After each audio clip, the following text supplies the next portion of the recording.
An elderly couple, disowned by their own children and left to freeze in a blizzard, took shelter in an abandoned cabin where an ice cellar beneath their feet held $295 million and a secret that would shake them to their core. Before we dive into the story, make sure to smash subscribe, because tomorrow we have an extra special story for you that will blow your mind. The wind off the Montana mountains didn't whisper. It screamed. And on that late December afternoon, as the sky turned the color of old bruises, Margaret and Robert Caldwell had no idea they were driving into the storm that would change everything. Margaret sat in the passenger seat of their 1998 Ford pickup, hands folded in her lap, staring out at the pine trees that blurred past like dark sentinels. She was 72 years old, thin as a rail, with silver hair she still braided every morning the way her mother had taught her. Her coat was second-hand, patched at the elbows, but clean, always clean.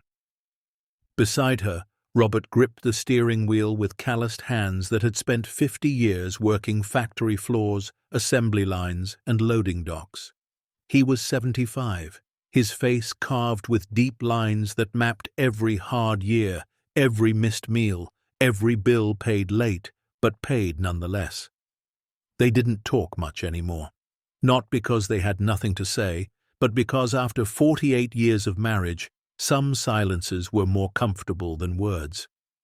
They were heading to visit Robert's younger brother, Frank, who lived 2 towns over in a place called Silver Creek. It was supposed to be a simple drive, maybe an hour and a half if the roads were clear. The weather forecast that morning had called for light snow, nothing a couple of lifelong Montana residents couldn't handle. But the sky had other plans. By the time they passed the last gas station, the snow had started falling harder. Not the gentle kind that drifts down like feathers, but the angry kind that comes at you sideways, stinging your face, blinding your vision. Robert flicked on the wipers. They scraped across the windshield with a rhythmic squeak that seemed too loud in the cab of the truck. Margaret glanced at him. Should we turn back? Robert's jaw tightened. He'd driven through worse, or at least he thought he had. We're halfway there, he said quietly. Frank's expecting us. Margaret didn't argue. She never did. Not about things like this. Instead, she pulled her coat tighter and watched the world outside turn white. But to understand why 2 elderly people were driving through a blizzard to visit family, you need to understand what they'd lost. You need to go back 6 years, back to the night everything fell apart. It was Christmas Eve, 2018. Margaret had spent all day cooking. Her small kitchen had smelled like roasted chicken, mashed potatoes, green beans with bacon, and the apple pie she'd made from scratch because it was Sarah's favorite. Sarah was their oldest, 46 then, a real estate agent with a big house in Billings and an even bigger mortgage. Then there was David, 43, who ran a struggling contracting business and wore his stress like a second skin. And Michael, the baby at 39, an insurance adjuster with twin boys and a wife who posted everything on social media. They'd all come to dinner. The whole family crammed into Margaret and Robert's tiny rental apartment, the one with the peeling linoleum and the radiator that clanked all night. The table was too small, so they'd set up a folding card table beside it. Mismatched chairs, paper napkins. But the food was good, and for a few hours it felt like maybe they were still a family. Then Robert made the announcement. He and Margaret had been talking about it for months. His parents had owned a small piece of property up near Flathead Lake. Just 5 acres with an old cabin, some pine trees, and a view of the water that could make you believe in God even if you'd stopped praying. When Robert's parents died, the land had passed to him. It wasn't worth a fortune, maybe $300,000 if they sold it. Split 4 ways between Robert and his 3 kids, that was $75,000 each. Sarah had brought it up first, back in October. Dad, you and Mum should sell that property. You could use the money, live somewhere nicer. Robert had smiled. We're thinking about it, sweetheart. But that was a lie. He and Margaret had already decided. They weren't selling. That land was the only thing left of his parents, the only piece of legacy they had to pass down. And Robert had promised his father, on his deathbed, that he'd keep it in the family, give it to the grandkids someday, let them have a place to remember where they came from. So that Christmas Eve, with everyone full of food and feeling warm, Robert cleared his throat. About the Flathead property, he began. The room went quiet. Sarah sat up straighter. David stopped chewing. Michael put down his fork. Robert continued, "Your mother and I have decided we're not selling. We want to keep it for the grandkids. For all of you, eventually." Silence. Then Sarah laughed. It wasn't a happy sound. "You're joking." "No," Margaret said softly. "We're not." David leaned back in his chair, arms crossed. "Dad, that's $75,000 each. Do you have any idea what that could do for us?" Robert's voice stayed calm. "I know it's a lot of money, but it's more than money. It's family." Sarah's face went red. "Family? Mum, I have 2 kids in college." "2. Do you know what tuition costs?" Michael chimed in. "And I've got medical bills from when the twins were born. We're drowning here." Margaret's hands started shaking. She pressed them flat on the table. "We know things are hard, but we made a promise." That's when Sarah stood up. "A promise to who? To dead people? They're gone, Dad, and we're here, struggling, and you're choosing dirt and trees over your own children." Robert's voice hardened. "We're not choosing anything over you. We're choosing to honor something bigger than money." Sarah grabbed her purse. "Well, congratulations. You picked your principles. I hope they keep you warm at night." She left, just walked out. David followed without a word, his wife scrambling to gather their things. Michael stayed a moment longer. His voice was quiet, almost sad. "You know what hurts the most?" he said. "You always taught us to work hard, be honest, do the right thing. And we did. And we're broke. And you're sitting on $300,000 telling us it's about principle." Then he left too. Margaret and Robert sat at that table, surrounded by half-eaten plates of food and the ruins of what used to be their family. Margaret cried. Robert didn't. He just stared at the empty chairs and wondered if he'd made the biggest mistake of his life. The calls stopped after that. The text messages, the birthday cards. 6 months later, they sold the land anyway. Robert had a heart attack, small but serious, and the hospital bills crushed them. The land went for $280,000 after fees and taxes. It was used to pay off debt, medical expenses, and what was left barely covered their rent for a year. The kids never knew.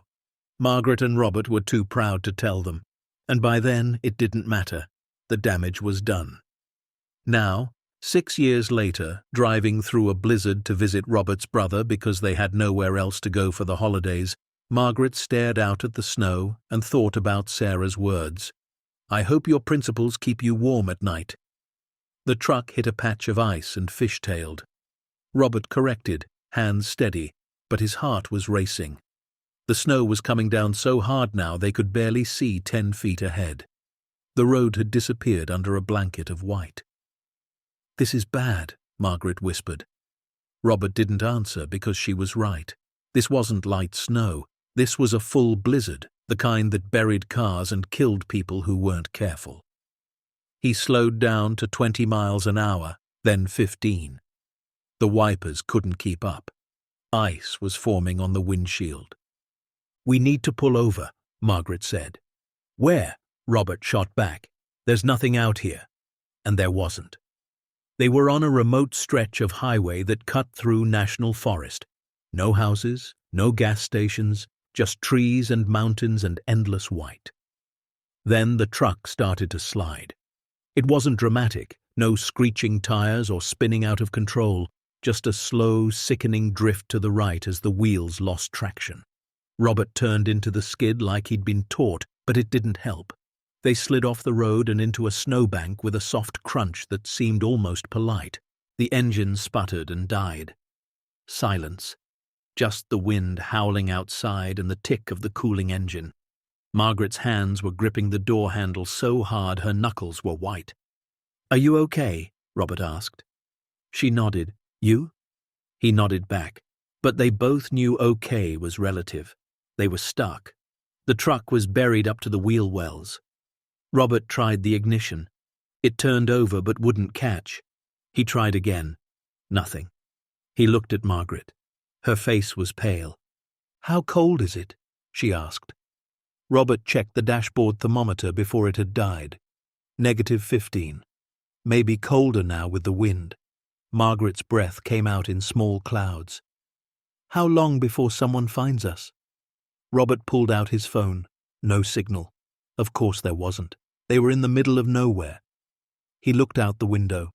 The snow was piling up fast. In an hour, the truck would be completely buried. In 2 hours, they'd freeze to death. "We can't stay here," he said. Margaret looked at him like he'd lost his mind. "We can't go out there either." Robert was already pulling on his gloves. "We'll freeze if we stay. At least if we move, we stay warm. There's got to be something. A ranger station, another car, something." Margaret knew he was right. She hated that he was right. She pulled her scarf tight around her face and zipped her coat up to her chin. They stepped out into the blizzard, and the cold hit them like a physical force. The wind was so strong it nearly knocked Margaret over. Robert grabbed her arm, steadying her. They couldn't see more than a few feet in any direction. Everything was white. Sky, ground, air, all of it white and screaming. "Which way?" Margaret shouted over the wind. Robert pointed away from the road, into the trees. "I thought I saw something when we slid off. A structure, maybe." They started walking. It was less walking and more stumbling, pushing through snow that came up to their knees, sometimes their waists. Margaret's legs burned, her lungs ached from breathing in the frozen air. She wanted to stop, wanted to sit down, just for a minute, just to rest. But Robert kept pulling her forward. "We're almost there," he kept saying. "Almost there." Margaret didn't believe him. But then, through the sheets of snow, she saw it too. A dark shape, solid, square. A building. They pushed harder, faster, desperation giving them strength they didn't know they had. And then they were there, standing in front of an old hunting cabin. It was small, maybe 20 feet by 20 feet, built from logs that had weathered to a deep gray. The roof sagged slightly in the middle but looked intact. One window was boarded up. The other was just dark, and the door, miraculously, had a handle. Robert reached for it, expecting it to be locked, but it turned. The door swung open with a long creak that sounded like a sigh. They practically fell inside. Robert slammed the door behind them, shutting out the wind and the cold and the white. For a moment, they just stood there, breathing hard, dripping melted snow onto the wooden floor. The cabin was dark except for the grey light filtering through the one uncovered window. But it was shelter, and shelter, right now, was everything. Robert fumbled in his pocket and pulled out a small flashlight he kept on his keychain. He clicked it on. The beam was weak, but enough. The cabin was a single room with a stone fireplace against one wall, a small kitchen area with a hand pump sink, a wooden table with 2 chairs, and in the corner, an old bed frame with a thin mattress that looked like it might disintegrate if you breathed on it wrong. Dust covered everything. Thick, undisturbed dust, but there were no cobwebs, no animal droppings, no sign that anything had lived here in years. It was like someone had walked out one day and simply never came back. Everything left in place. Waiting. Margaret's teeth were chattering. "We need fire." Robert was already moving toward the fireplace. There was wood stacked beside it, old but dry. He crumpled some yellowed newspaper he found in a box, arranged kindling on top, and struck a match from a box on the mantel. The flame caught. Within minutes, a fire was crackling, and warmth began to spread through the small space. Margaret sank into one of the wooden chairs, pulling off her wet gloves. Her fingers were red and stiff.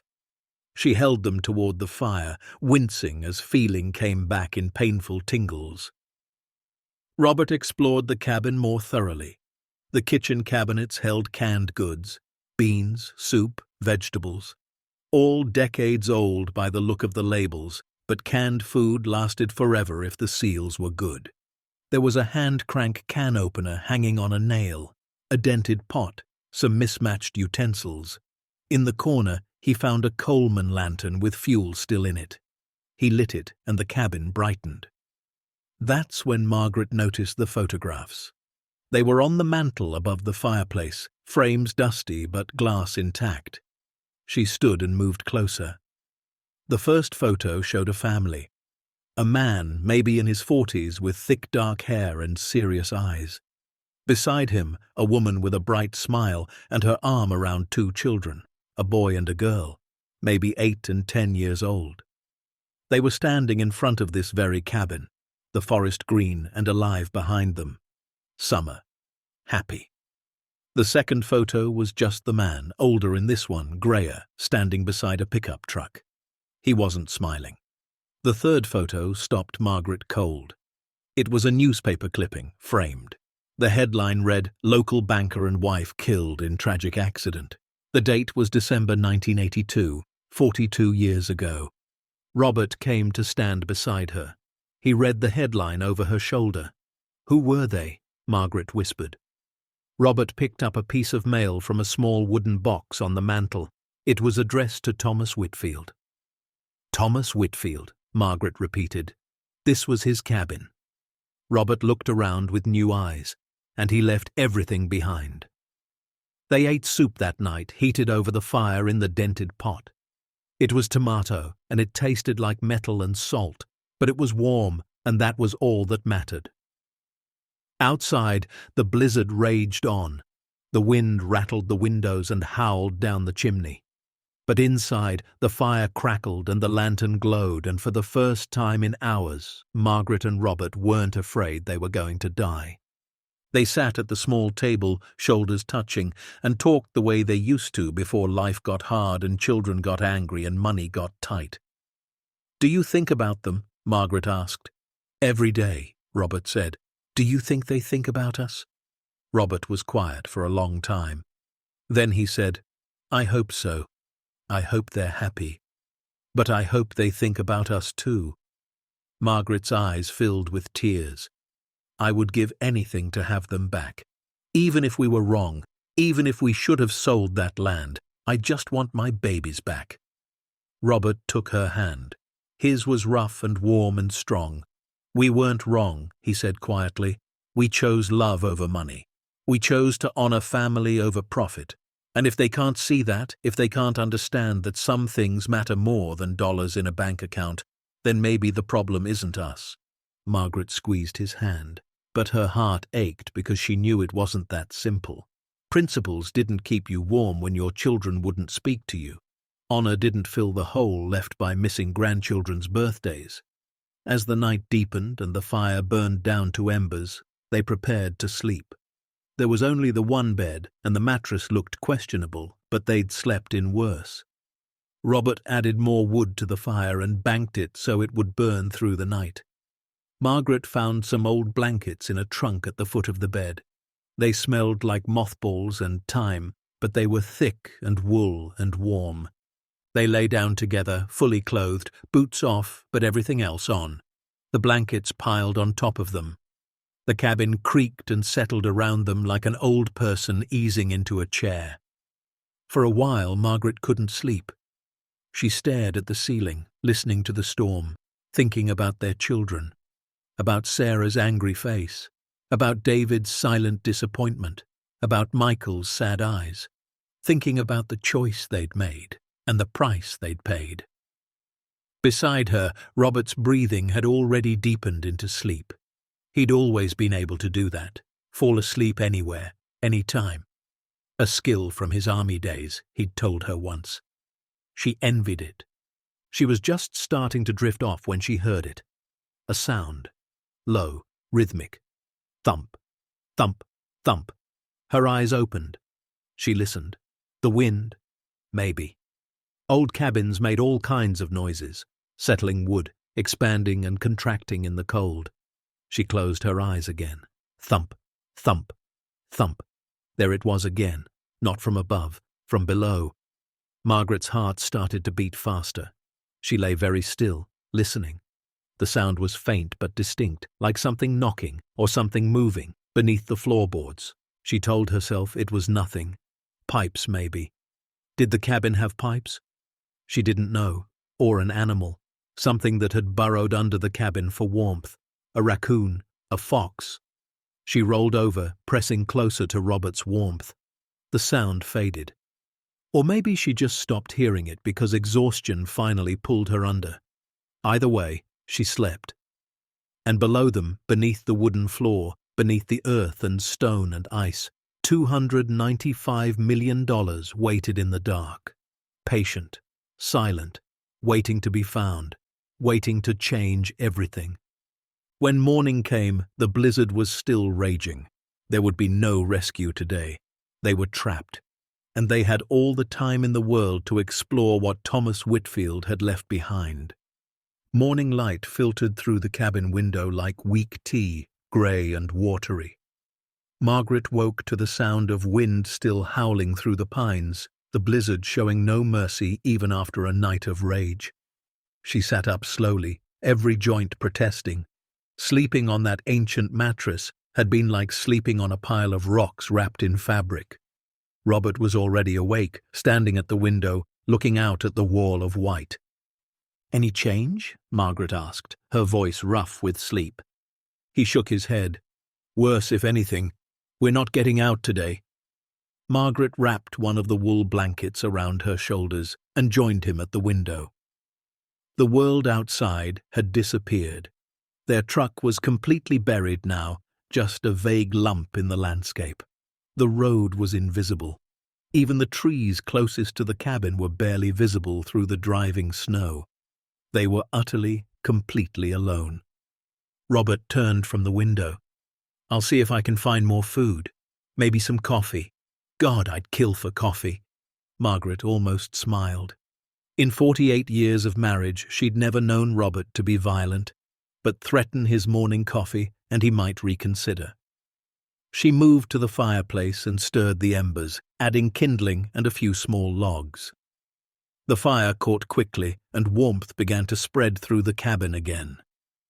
Robert rummaged through the kitchen cabinets, finding more canned goods and, miraculously, an old jar of instant coffee. The seal was intact. He heated water in the dented pot, mixed in the coffee crystals, and they sat at the small table sharing the one cup they'd found, passing it back and forth like a sacred ritual. The coffee was bitter and weak, but it was hot and it was caffeine, and that made it close enough to heaven. As they sat there, Margaret's eyes wandered around the cabin. In daylight, even the weak grey light of the storm, she could see more details. The cabin had been well built, solid. The logs fit together tightly.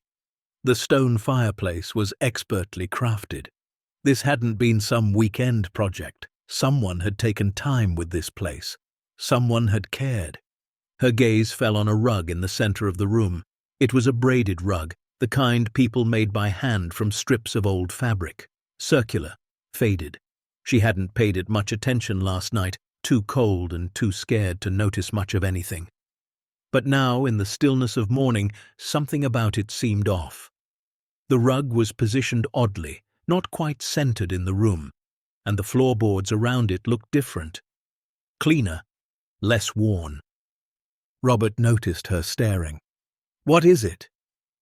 Margaret stood and walked over to the rug. She knelt beside it, running her hand along the edge. "The floor here is different." Robert joined her. He pressed his palm against the boards. They felt solid enough. Then he grabbed the edge of the rug and pulled. It slid aside easily, too easily, like it had been moved many times before. And there, revealed in the wooden floor, was a trapdoor. They both froze. The trapdoor was about 3 feet square, made from the same wood as the floor, but with a small iron ring set into one side. And there was something else. A lock.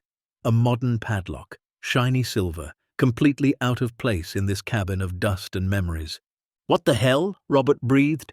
Margaret's heart was pounding. Why would a hunting cabin need a locked trapdoor? Robert stood and looked around the cabin with new eyes.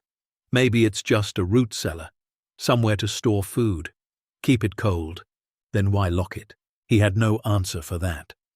Margaret watched as he searched the cabin, looking for a key. He checked the mantel, the kitchen drawers, inside the old wooden box where the mail had been. Nothing.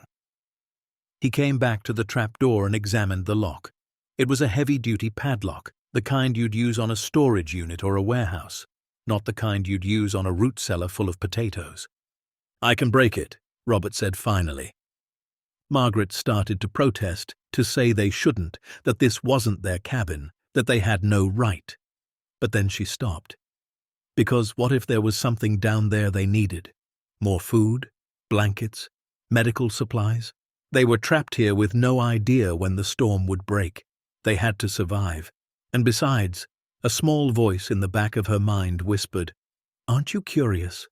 Robert found a toolbox in the corner of the cabin, old but well-maintained.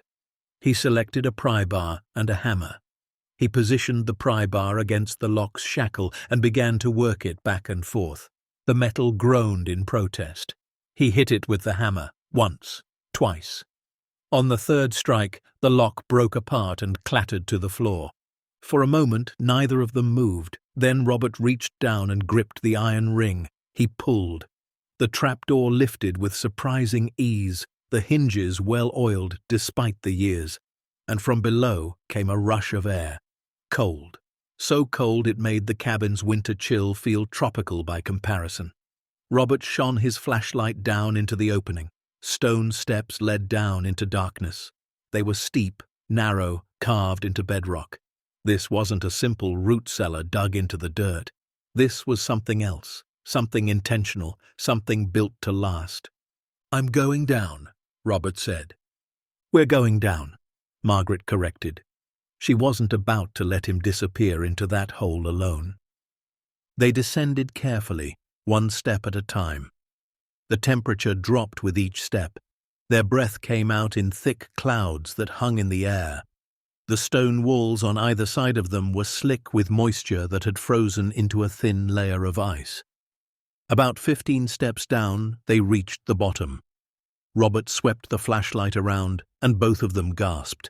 They were standing in a natural cave. The walls were solid rock, glittering with ice crystals that caught the flashlight beam and threw it back in 1,000 tiny reflections. The space was larger than the cabin above, maybe 30 feet across and 20 feet deep. The ceiling was low, just tall enough for Robert to stand upright, and it was cold, viciously, painfully cold. Margaret could see why. This was an ice cave, a natural formation where the temperature stayed below freezing year-round, the kind of place that existed in these mountains, formed by unique geological conditions, the kind of place that, before modern refrigeration, people used to store meat and perishables. But this cave had been modified. The floor had been leveled and poured with concrete, and against the walls, arranged in neat rows, were metal storage containers, big ones, industrial-sized, the kind used for shipping or long-term storage, waterproof, airtight, built to protect their contents from absolutely anything. Robert moved closer to the nearest container. It was gunmetal grey with heavy latches on the front. There was no lock on this one. He looked at Margaret. She nodded. He flipped the latches and opened the lid. Inside, wrapped in thick plastic sheeting, were bundles, rectangular bundles. Robert pulled one out. Even through the plastic they could see what it was. Money. Stacks and stacks of $100 bills bound with paper bands. United States currency. Old-style bills with the small portrait of Benjamin Franklin, the kind they stopped printing in the 90s. But the plastic had kept them pristine. Perfect. Like they'd been sealed away yesterday. Margaret's legs went weak. She grabbed Robert's arm to steady herself. "That's not real. That can't be real." Robert's hands were shaking as he tore open the plastic. He pulled out one stack. The paper band said $10,000. He riffled through the bills. They were all hundreds, all real. He looked up at Margaret, his face pale. It's real. They opened another bundle. Same thing. Another. Same. The container was full of them. Robert started counting, his lips moving silently. After a few minutes, he sat back on his heels. There's got to be at least $5 million in this one container. Margaret turned slowly, her flashlight beam sweeping across the cave. She counted the containers. 28. 28 more. Oh my God, she whispered. Oh my God. They spent the next hour opening containers. Not all of them. They couldn't. The enormity of it was too much, but enough to understand the scope. Some containers had hundreds, some had 50s, some had 20s, all old bills, all perfectly preserved. By the time they stopped, they were both sitting on the cold concrete floor, surrounded by open bundles of cash, too stunned to speak. Robert had been keeping a rough tally in a small notebook he'd found in the toolbox. He looked at the numbers and looked at them again, sure he'd made a mistake. But the math didn't change. "Margaret," he said quietly. His voice sounded strange, hollow. "There's at least $295 million down here." The number hung in the frozen air between them. 295 million, more money than either of them would see in 100 lifetimes, more money than most people would see in 1,000 lifetimes. Margaret started to laugh, not because it was funny, because her brain couldn't process what she was seeing, and laughing was the only response it could produce. Then the laughing turned to crying, then back to laughing. Robert put his arm around her and held her while she shook. When she finally calmed down, she wiped her eyes with the back of her hand. Where did it come from? Who puts $300 million in a cave and just leaves it? Robert was wondering the same thing. This wasn't drug money. It was too organized, too carefully preserved, and it was old money. Some of these bills were from the 70s and 80s. This had been here a long time. He stood and moved deeper into the cave, his flashlight searching. In the far corner, he found something else. A large waterproof box, the kind used for camping gear. It was labeled in neat handwriting, records. He carried it back to where Margaret sat. They opened it together.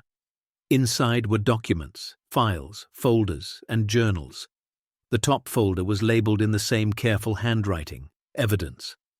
Robert opened it. Inside were newspaper clippings, all yellowed with age. The first one was from the Billings Gazette, dated July 3, 1976. The headline read, "Mountain States Bank announces expansion plans." There was a photo of 3 men in suits shaking hands. One of them Robert recognized from the photos upstairs. Thomas Whitfield. Margaret pulled out another clipping. This one was from August 1978. Federal regulators question Mountain States bank practices. And another from November 1979. Depositors report missing funds. Bank officials deny wrongdoing. Robert felt a chill that had nothing to do with the temperature. He reached for one of the journals. It was a composition notebook, the kind kids used in school. The cover was labeled 1976 to 1978. He opened to the first page. The handwriting was the same as on the labels. Neat, precise, controlled. January 15, 1976. They asked me to do it today, to falsify the quarterly reports. I said no. Harrison pulled me into his office and explained that saying no wasn't an option. He said my family was beautiful, said it would be a shame if anything happened to them. I understood the message. I falsified the reports. Margaret leaned over Robert's shoulder, reading along.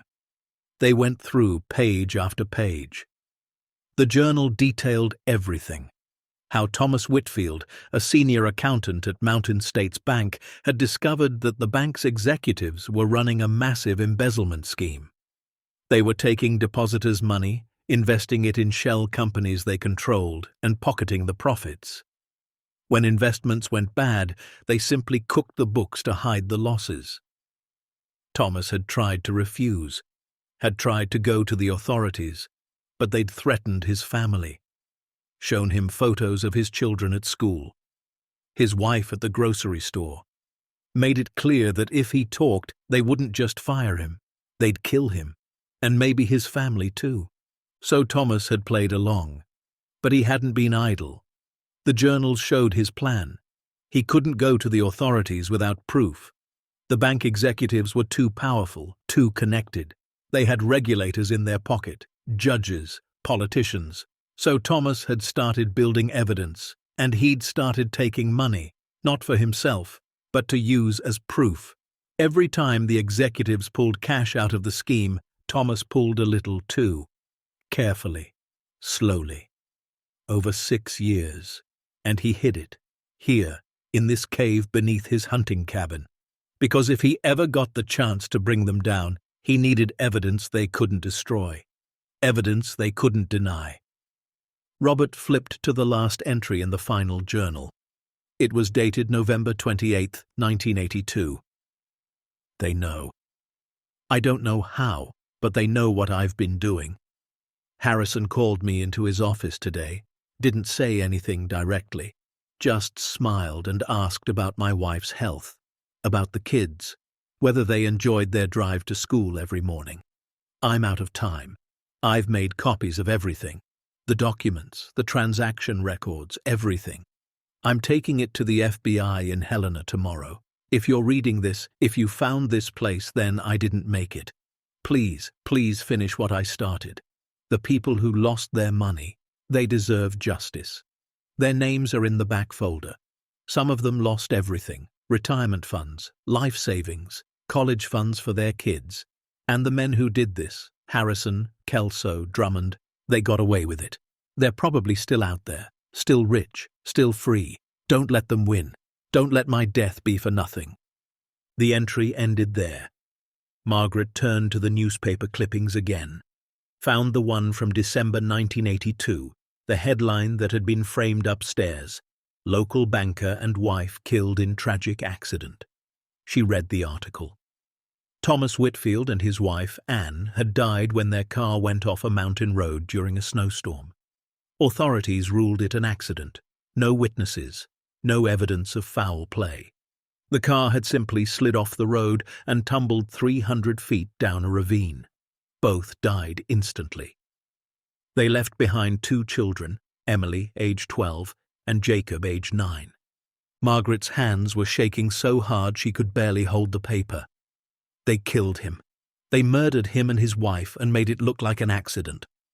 Robert pulled out the folder Thomas had mentioned, the one with names. Inside was a list: 23 names, addresses, phone numbers, amounts. Evelyn Fletcher, $16,000. George Morrison, $43,000. The Rodriguez family, $78,000. On and on.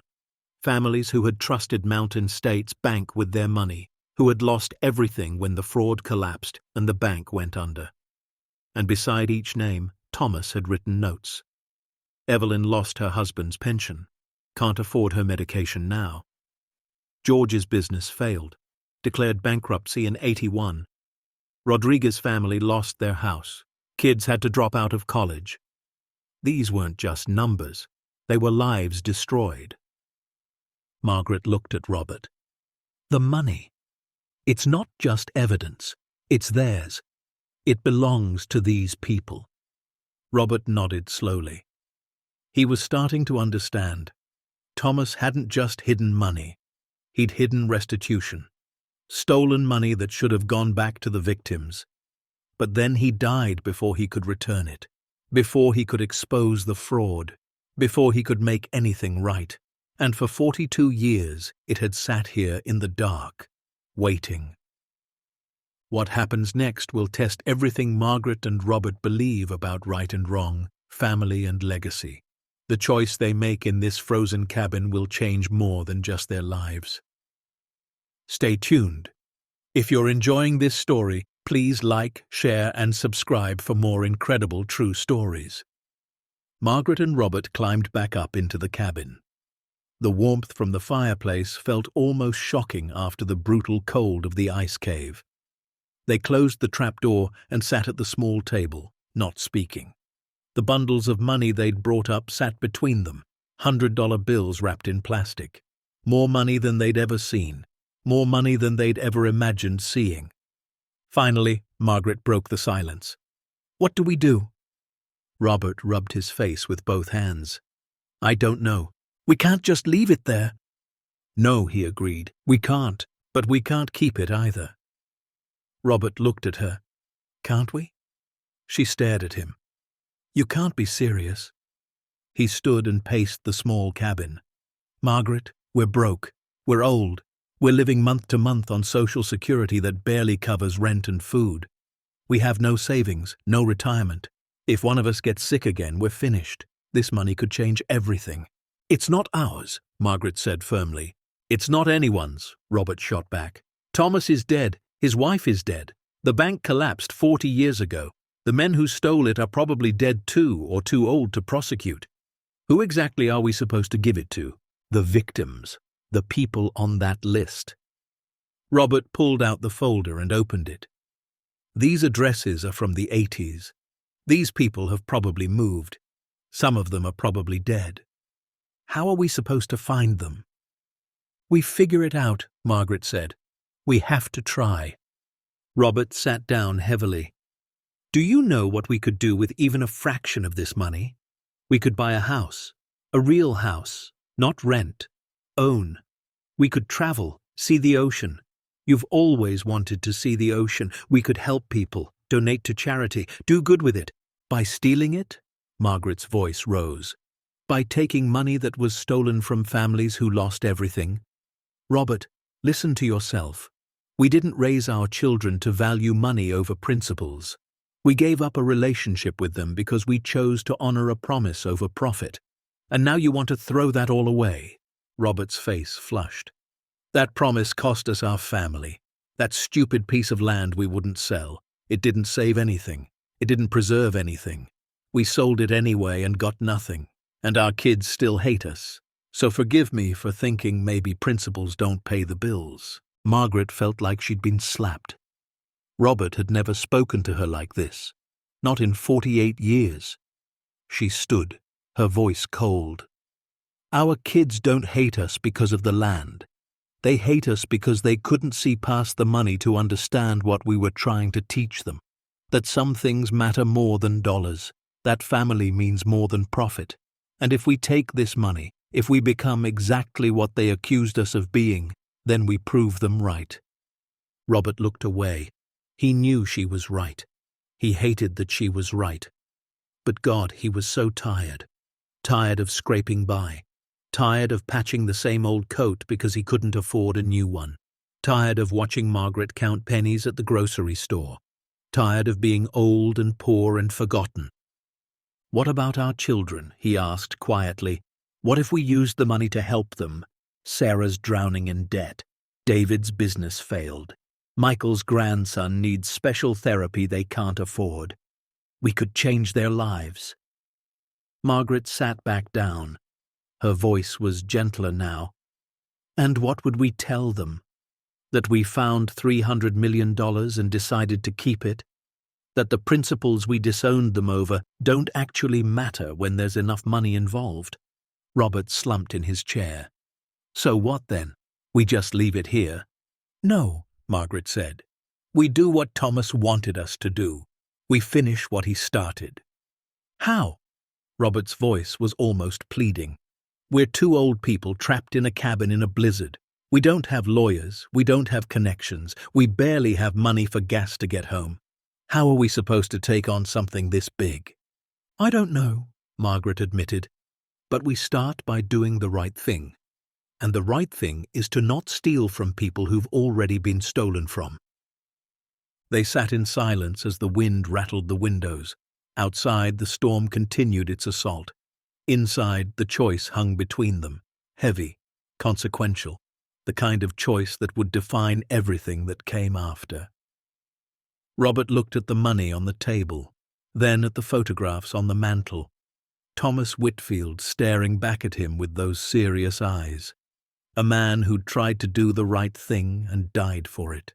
A man who'd trusted that someday someone would find his evidence and finish his mission.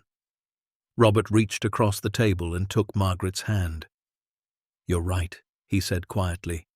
"You're always right." Margaret squeezed his hand. "I'm not always right, but this time I am." They spent the rest of the day going through Thomas's documents. The more they read, the clearer the picture became.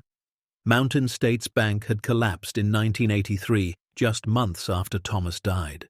Federal regulators had found evidence of fraud, but by then the executives had already moved the money offshore, hidden it in accounts that couldn't be traced. The bank's legitimate assets were liquidated to pay back depositors, but it wasn't enough. People got pennies on the dollar. Some got nothing at all. And the men responsible, Harrison, Kelso, Drummond, they'd walked away. Harrison had moved to the Cayman Islands. Kelso had died of a heart attack in 1997. Drummond had lived until 2012, dying wealthy and comfortable in Scottsdale, Arizona. They'd gotten away with it. Completely. Totally. And Thomas's evidence, the evidence that could have put them in prison, had sat in a cave for 4 decades. Unused. Wasted. Margaret found a section in one of the journals where Thomas had written about his children. Emily was so proud today. She got an A on her spelling test. Jacob built a birdhouse in woodshop. It's crooked and half the nails are sticking out, but he was so excited to show me. These are the moments that matter. Not the money, not the job, just this. Being here, being their dad. Margaret had to stop reading because tears were blurring the words. Thomas hadn't wanted to be involved in the fraud. He'd been forced into it, and he'd tried to make it right, tried to protect his family while still doing what was moral, and it had killed him. She looked up at Robert. "He needs us to succeed where he failed." Robert nodded. He'd been reading the list of victims again. Some of the notes were heartbreaking. Alice Summers, 74, lost her house. Living with daughter now. Arthritis makes it hard to work. Or Martin Chen, saved for 30 years to open a restaurant. Lost everything. Works as a dishwasher now. These weren't abstract numbers. They were people. People who'd worked hard and played by the rules and lost everything because other people were greedy. As the afternoon faded into evening and they prepared another meal from the canned goods, Margaret voiced what they were both thinking. "Even if we wanted to do this right, how do we even start? We can't go to the police. They'll confiscate everything, and it'll disappear into evidence lockers. We can't just show up at people's houses with bags of cash, and we definitely can't do this alone." Robert stirred the pot of beans heating over the fire. "My brother Frank, he's connected, knows people, lawyers, accountants, people who might know how to handle something like this." Margaret nodded slowly. "If we can get to him, if the storm ever breaks." They ate in silence, each lost in thought. Outside, the wind had started to ease slightly. The snow was still falling, but not with the same fury. Maybe, just maybe, the worst was over. That night, they sat by the fire, and Robert read aloud from one of Thomas's journals. Not the parts about fraud and fear, but the parts about his family, about fishing with Jacob, about teaching Emily to drive, about the cabin and why he'd built it. "This place is our sanctuary," Thomas had written. "When the world gets too loud, when the pressure gets too much, we come here. And everything gets quiet again. Everything gets simple. It's just us and the trees and the mountains. And I remember what actually matters." Margaret listened with her eyes closed. She was thinking about Sarah, David, and Michael, about family dinners that used to be full of laughter, about grandchildren she barely knew, about Christmas mornings and birthday parties and ordinary moments that had somehow slipped away. "What if this is our chance?" she said suddenly. "What if Thomas left this for us, not just to help those victims, but to help us too?" Robert looked at her. "What do you mean?" "We lost our family over money," Margaret said, "over choosing principle over profit. and our kids couldn't understand it, thought we were being stubborn and selfish.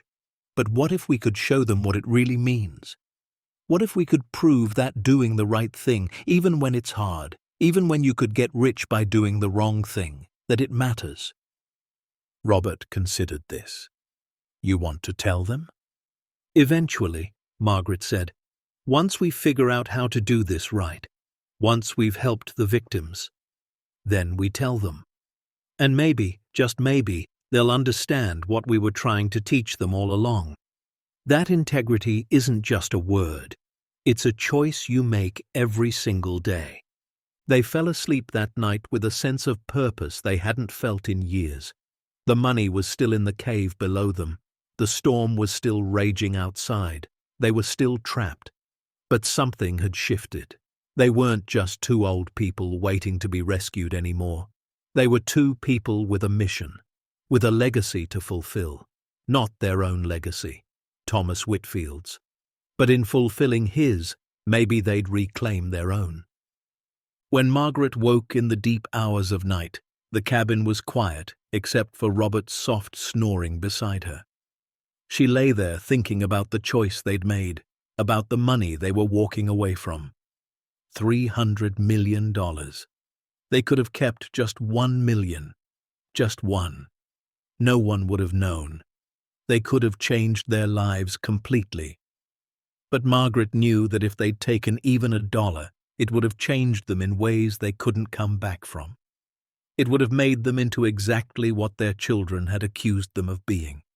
People who talked about principles but abandoned them when the price was right. No, this was right. Hard, terrifying, maybe impossible. But right, and that was enough. Outside, the storm was finally breaking. The wind had died to a whisper. The snow had stopped. And in the morning, when the sun rose over the Montana mountains, it would be time to begin the hardest, most important work of their lives. Morning came with a silence so complete it felt unnatural. Margaret woke to stillness. No howling wind, no snow battering the windows, just quiet. She sat up carefully, her back aching from another night on the ancient mattress, and looked toward the window. Sunlight, actual sunlight, was streaming through the dusty glass, turning the air golden. Robert was already awake, standing at the window with his hands pressed against the frame. "It stopped," he said. His voice was rough with emotion. The storm stopped. Margaret joined him.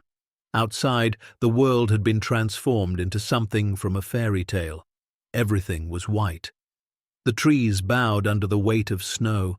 The cabin was surrounded by drifts that came halfway up the walls, and their truck, what they could see of it, was nothing but a rounded lump of white in the distance. But the sky above was clear, brilliantly, impossibly blue, and the sun was shining. "We need to make a plan," Margaret said, "before anyone comes, before we're rescued." Robert nodded. They'd been thinking about it all night, both of them, tossing and turning with the weight of what they'd found, what they'd decided. Now, in the cold light of morning, they needed to make it real. They sat at the table and Robert pulled out the notebook where he'd been keeping track. The numbers were staggering even when written in his plain handwriting. $295 million, give or take a few $100,000. They'd counted more carefully yesterday, opening more containers, tallying bundles. The exact number was $295,347,000. Robert tapped the notebook with his pen. "We need to be smart about this. If we just walk into a police station with this story, we'll be arrested. They'll think we stole it. Or that we're crazy," Margaret added. Robert continued. "And even if they believe us, they'll confiscate everything, impound it as evidence, and it'll sit in a warehouse somewhere for years while lawyers argue about it. The victims will never see a dime." "So what do we do?" Margaret asked. "We need someone we can trust," Robert said. "Someone with legal knowledge. Someone who can help us navigate this without losing everything to bureaucracy." Margaret was quiet for a moment. Then she said, "Helen." Robert looked up. "Your cousin Helen?" Margaret nodded. "She's an attorney in Seattle. Corporate law mostly, but she's smart, ethical, and she owes me. I lent her $10,000 15 years ago when her practice was just starting. She paid me back every penny, even though I told her not to worry about it. You think she'd help? I think she's the only person I trust not to steal from us or turn us in before we have a chance to do this right. Robert considered this, but there was a problem. His phone still had no signal. They were too remote, too surrounded by mountains. We need to get to Frank's place, he said. We can call her from there. Assuming we can get there, Margaret said, looking out at the buried landscape. Assuming we can even get the truck out. They spent the next hour preparing. Robert went through Thomas's documents, selecting the most important ones: the victim list, the evidence of fraud, the journals that explained everything. He found a waterproof bag in the cabin and carefully packed everything inside.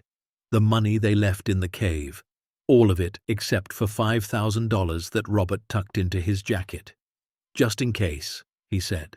For emergencies. Margaret didn't argue. 5,000 out of nearly 300 million wasn't theft. It was survival. They were consolidating everything when they heard it. The distant sound of an engine. Both of them froze. The sound grew louder, closer. Robert moved to the window. Through the trees he could see a vehicle making its way up the old logging road. A truck with a light bar on top. State police. Margaret's heart started racing. What do we do? Robert looked at the open trapdoor. They'd left it uncovered while they worked. The cave below was visible if anyone looked. We close it, now. They moved fast. Robert grabbed the rug and pulled it back over the trapdoor while Margaret swept the few bundles they'd brought up into the waterproof bag with the documents. By the time the knock came at the door, the cabin looked just as it had when they'd arrived. Dusty, abandoned, innocent. Robert opened the door. A young state trooper stood on the porch, maybe 30 years old, with kind eyes and a genuine smile. His nameplate read Officer D. Kellerman. "Folks okay in here?" he asked. "We've been doing welfare checks since the storm broke, making sure nobody got stranded or hurt." "We're fine," Robert said. "Truck got stuck. We found this cabin and rode it out." Officer Kellerman nodded. "Lucky you found it." That was a bad one. "Worst blizzard we've had in 20 years. You folks need a tow? We've got crews working the main roads." "That'd be appreciated," Robert said. The officer pulled out a radio and called it in. "Should be a couple hours," he said. "Crews are backed up." He looked past Robert into the cabin. "You know whose place this is?" "No idea," Robert lied. "Just saw it through the snow and took shelter." Officer Kellerman stepped inside without asking, looking around. Margaret felt her stomach clench. The young trooper walked slowly through the cabin, his eyes taking in everything. The dusty furniture, the photographs on the mantel, the old canned goods. "This is the Whitfield cabin," he said finally. "Least that's what my grandma used to call it. Thomas Whitfield. He died back in the 80s. Robert kept his face neutral. "Is that right?" "Yeah," Kellerman said. "My grandma, she worked at Mountain States Bank back in the day. Always said Thomas Whitfield was a hero, that he tried to expose some big fraud scheme and they killed him for it. Made it look like a car accident." He shook his head. "Never proven, of course, but folks around here remember." Margaret found her voice. "What happened to his family?" Kellerman turned. "The kids went to live with relatives. Out of state, I think. The cabin just sat here. Nobody wanted it. Too remote. Too many bad memories." He looked at the photographs. "Shame, really. Seems like they were happy here once." "They were," Margaret said quietly. "You can see it in the pictures." Kellerman nodded. "Well, you folks are welcome to stay until the tow truck comes. I'll check back in a few hours." And with that, he left. They watched through the window as his truck made its way back down the road. Neither of them spoke until the sound of the engine had faded completely. "He knew," Margaret whispered, "about Thomas, about the fraud." "Everyone knew," Robert said. "But knowing and proving are different things. And even if they proved it, it's too late now. The men responsible are dead. Which is why Thomas left this for someone to find, Margaret said. Someone who would care enough to finish it. Robert looked at her. You really think we can do this? I think we have to try. 2 days later, they were sitting in Frank's living room in Silver Creek. The tow truck had pulled their pickup free and jump-started it. The drive to Frank's had been slow, the roads still treacherous, but they'd made it. Frank, a wiry man of 70 with a full head of white hair, had welcomed them with concern and questions. You had us worried sick, he'd said. When you didn't show up and the storm hit, we thought the worst. Robert had told him they'd gotten stuck, found shelter, waited it out. He didn't mention the cabin, didn't mention what they'd found, not yet. First, they needed Helen. Margaret made the call that evening, her hands shaking as she dialed. Helen answered on the third ring. Margaret, is that you? The sound of her cousin's voice made Margaret's throat tight. Hi, Helen. I need your help. They talked for an hour. Margaret told her everything. The cabin, the cave, the money, the documents. Thomas Whitfield's story. On the other end of the line, Helen was silent for long stretches, absorbing it all.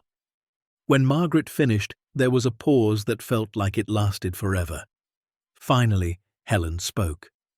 You're sure about the amount? $295,347,000, Margaret said. We counted 3 times. Another pause. And you haven't taken any of it? Besides the $5,000 for expenses? No. Helen let out a long breath. Margaret, do you have any idea how rare you are? Most people would have taken that money and run. Most people wouldn't have even hesitated. We hesitated, Margaret admitted. We're not saints, Helen. We thought about it. Thought about what it could do for us, for our kids. But you didn't take it. No, because it's not ours. Helen's voice was firm now. Okay, here's what's going to happen. Don't touch anything else. Don't tell anyone else. I'm getting on a plane tomorrow, and we're going to do this right. What does that mean? Margaret asked. It means we're going to set up a trust, a legal entity to hold the money. We're going to verify every victim on Thomas's list. We're going to track them down or their heirs. And we're going to return what was stolen from them. It's going to be complicated. It's going to take time. And it's going to require cooperation from federal authorities. But it can be done. What about us? Robert asked. He was on speaker now. What happens to us? Helen was quiet for a moment. That depends. Legally, this is abandoned property. It could be argued that it belongs to the estate of Thomas Whitfield, or to the FDIC since the bank failed, or to the government since it's evidence in a fraud case. But there's also something called a finder's fee, typically 10 to 20% in cases like this. Robert did the math quickly. That would be $30 to $60 million. Which you could refuse, Helen said. Or you could accept and use it to help the victims, fund the trust, make sure everyone gets what they're owed. The choice is yours. Margaret looked at Robert. They hadn't talked about a finder's fee, hadn't even considered it. We'll think about it, she said. Think fast, Helen replied. I'll be there tomorrow night. After they hung up, Margaret and Robert sat in Frank's guest room. Frank had gone to bed, leaving them alone with their thoughts. Robert was the first to speak. $30 million, even at the low end. We could take that and no one would blame us. We found it.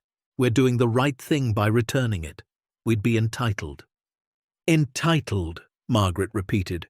The word felt wrong in her mouth. Robert, we gave up our relationship with our children because we wouldn't sell a piece of land worth maybe $75,000 per kid. We told them some things matter more than money. How can we turn around and accept $30 million? This is different, Robert argued. We're not keeping stolen money. This is a legitimate finder's fee. It's legal. Legal and right aren't always the same thing, Margaret said gently. Thomas died trying to return this money to the victims. Are we really going to take a third of it before those victims see a penny? Robert slumped in his chair. I know you're right. But God, Margaret, I'm so tired of being poor. Tired of choosing between medicine and groceries. Tired of seeing you wear the same 3 dresses because we can't afford anything else. This could change everything for us." "It could," Margaret agreed. "But at what cost?" She moved closer to him. "When we found that money, we made a choice. We chose to honor Thomas's mission, to help the people he wanted to help. If we take 30 million for ourselves, we're just putting our needs ahead of theirs. And how is that different from what Harrison and Kelso and Drummond did?" Robert looked at her for a long time. Then he took her hand. "You're the best person I've ever known. You know that?" Margaret smiled sadly. "I'm just trying to do what's right. And what's right is making sure every penny of that money goes to the people Thomas wanted to have it." "What about our kids?" Robert asked. "This could have helped them." "Maybe it still will," Margaret said. "Just not with money.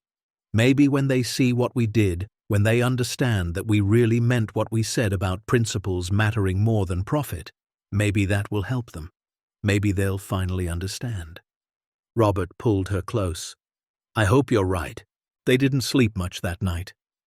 When morning came, they drove back to the cabin. They needed to show Helen everything. Needed to have all the evidence ready. The road was still treacherous, but the sun was shining, and the snow was already starting to melt in the lower elevations. When they pulled up to the cabin, it looked different in daylight. Less menacing, almost peaceful. They went inside and opened the trapdoor. The money was exactly as they'd left it. Containers lined up against the walls, millions upon millions of dollars sitting in the dark, waiting. Robert began photographing everything. Each container, each bundle, creating a record. Margaret went through the documents again, making sure they had everything organized. The victim list, the evidence, Thomas's journals. It all needed to be perfect. They were still working when they heard another vehicle approaching. Margaret's heart jumped. Helen wasn't supposed to arrive until tonight. They looked out the window and saw a different truck. This one was black, official-looking. And it wasn't state police. 2 men got out, both in suits, both with the kind of bearing that said, "Federal agents." Robert and Margaret exchanged a glance. "We're in trouble," Robert muttered. The knock was firm, professional. Robert opened the door. The first man held up a badge. "Special Agent Marcus Chen, FBI. This is Agent Brooks. We need to talk to you about Thomas Whitfield and what you found in this cabin." Margaret felt her stomach drop. "How did you know?" Agent Chen stepped inside. "Officer Kellerman filed a report about finding 2 elderly people in the Whitfield cabin. That name flagged in our system. Unsolved case from 1982. We've been looking for Thomas Whitfield's evidence for 42 years." He looked around the cabin. His eyes landed on the open trapdoor. "I'm guessing you found it." Robert made a decision. He could lie, could claim they didn't know what the agent was talking about. But lying to federal agents was a crime. And besides, they were trying to do the right thing. "Yes," he said, "we found it. Everything. The money, the documents, all of it." Agent Chen's expression didn't change. "How much money?" Robert swallowed. "Roughly $295 million. Both agents went very still. Agent Brooks spoke for the first time. "You're serious?" "Completely," Margaret said. "It's all down there. We haven't touched it." "Well, except for 5,000 for emergencies. But we were going to report it. We have a lawyer coming tonight to help us do this properly." Agent Chen studied them for a long moment. "Most people would have taken that money and disappeared. Why didn't you?" "Because it's not ours," Margaret said simply. "It belongs to the people Thomas Whitfield was trying to help. The victims of the fraud." Agent Chen nodded slowly. "Okay, here's what's going to happen. We're going to need to secure this scene. Document everything. That money is evidence in an open investigation." But he paused. "I've read the Whitfield case file. I know what he was trying to do, and I know the victims never got justice. So if you're serious about returning this money to them, we'll work with you. But it has to be done right, legally, by the book. That's all we want, Robert said. To do it right. Agent Brooks pulled out a phone. I'm calling this in. We'll need a team out here. Evidence response. Forensic accountants. This is going to be a circus. Margaret felt tears building behind her eyes. Is that it then? You take the money and we never hear about it again? Agent Chen shook his head. No. You found this. You did the right thing by not taking it, and you're going to be part of making sure it gets to where it needs to go. But it's going to take time. Months, maybe years. There are legal processes, chain of custody, verification. It's not simple. We understand, Robert said. We just want to make sure Thomas's mission succeeds, even if it's 42 years late. Agent Chen looked at the photographs on the mantel, Thomas Whitfield and his family, frozen in time. Sometimes justice takes a while, he said quietly, but it's still justice. By the time Helen arrived that evening, the cabin was swarming with federal agents. Evidence techs were photographing the cave. Accountants were counting money. Lawyers were huddled in corners talking about trusts and restitution and legal precedents. Helen took one look at the chaos and laughed. You two don't do anything small, do you? Margaret hugged her cousin tight. Thank you for coming. Helen pulled back. Are you kidding? This is the biggest case of my career, possibly the biggest case of anyone's career. You found money from a 42-year-old fraud and decided to give it all back. That's not just news. That's history. Over the next several hours, they worked out the framework. The money would be held in federal custody while the victims were located and verified. A trust would be established to manage the distribution. Helen would serve as the trustee. Margaret and Robert would serve as consultants.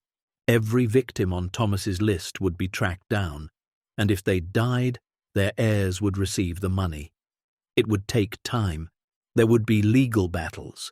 Some people would claim to be victims who weren't. Some real victims would be impossible to find. But they would try. They would do everything possible to honor Thomas Whitfield's final wish.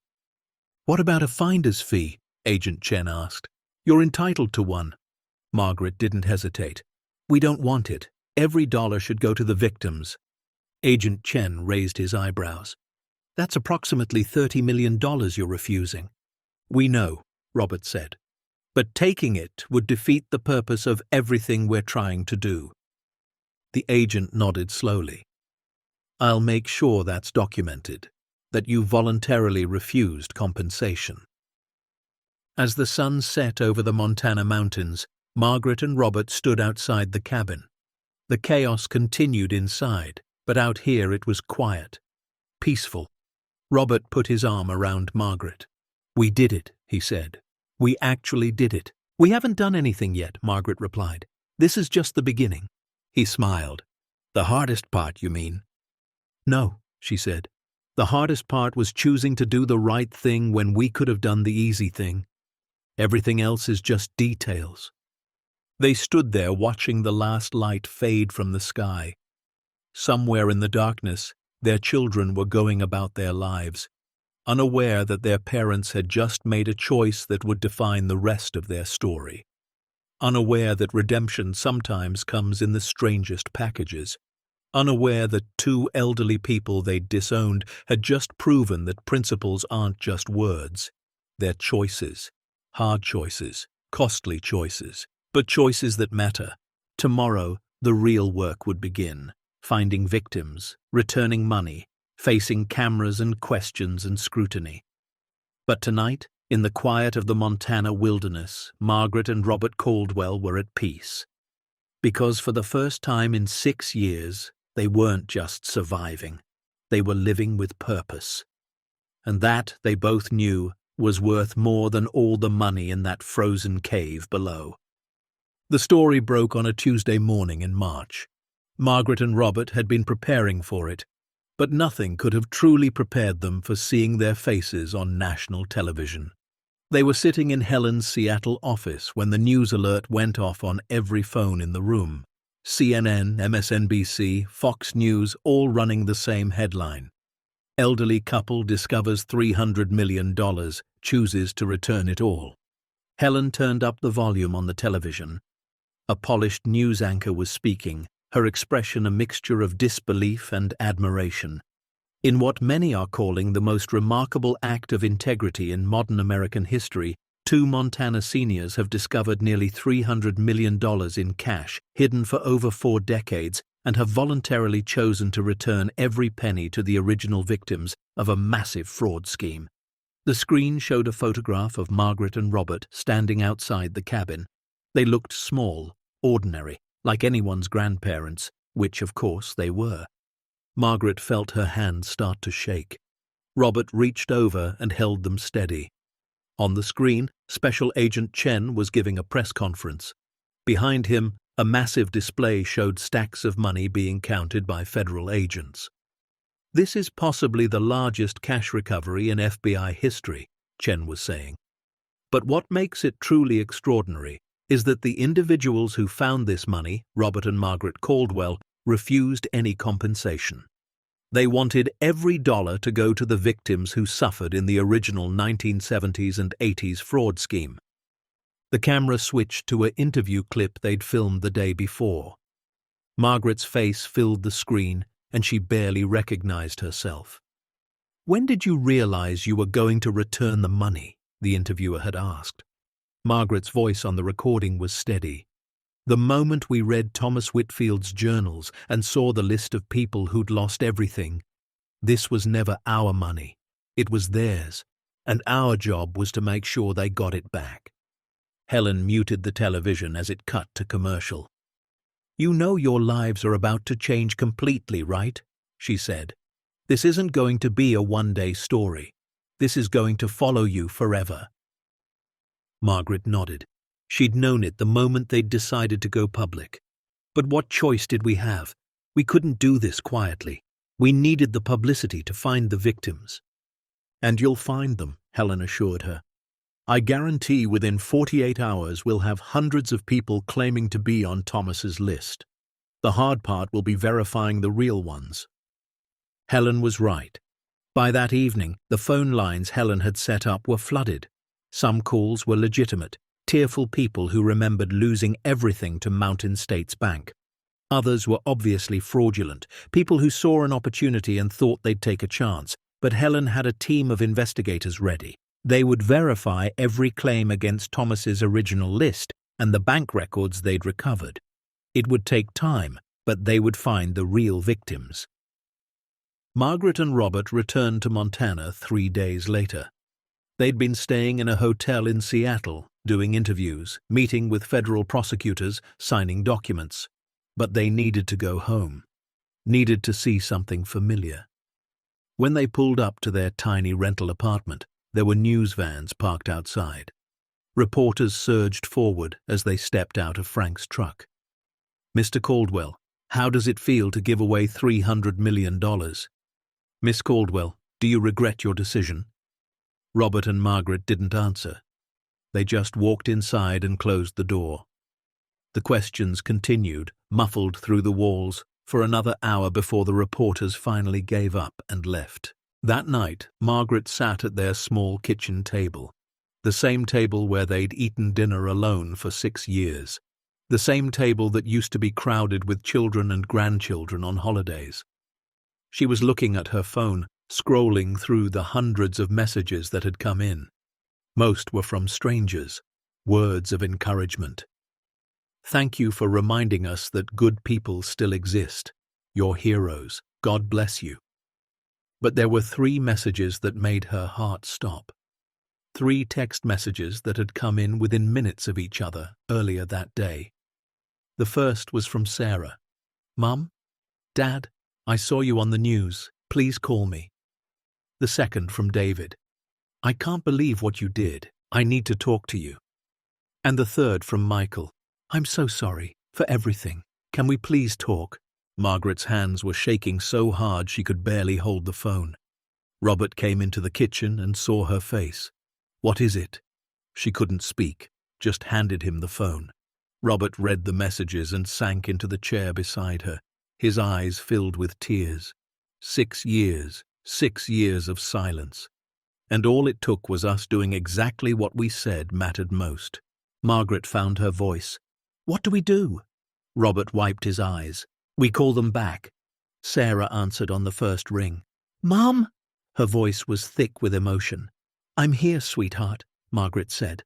"I saw the news," Sarah said. "I saw what you did, what you gave up. And I realized," her voice broke, "I realized we were so wrong about you, about everything." Margaret was crying now too. "We weren't perfect, Sarah. We made mistakes, but we meant what we said, about principles mattering, about some things being more important than money." "I know," Sarah whispered.